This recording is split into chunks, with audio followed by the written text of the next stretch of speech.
Hello centre. आज आपल्याला कम्प्युटरमध्ये लँग्वेजेस कसे इन्स्टॉल करायचे, त्याच्यामध्ये आपला मराठी आणि हिंदी व्हॉइस कसा ऍड करायचा हे बघायचं आहे. त्यासाठी आपल्याला लँग्वेज सेटिंग हे नावाचं ऑप्शन आहे.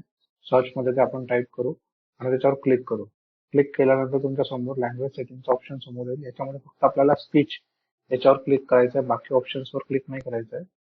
आणि तिथे थोडंसं स्क्रोल डाऊन केल्यानंतर इथून तुम्ही ऍड व्हॉइस करायचं.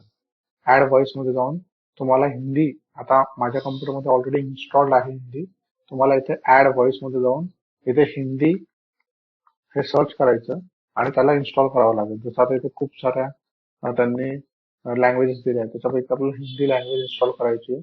जर तुम्ही हिंदी लँग्वेज इन्स्टॉल केली तर त्याच्यामध्ये इनबिल्ड मराठी पण तो रीड करू शकतो. ठीक आहे. तर ह्याप्रमाणे तुम्हाला ते इन्स्टॉल करायची. इथून तुम्हाला हिंदी लँग्वेज सिलेक्ट करून त्याला ऍड करायचं आहे.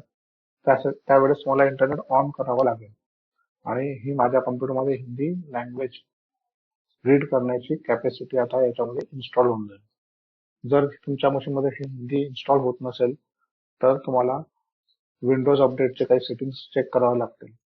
थँक्यू.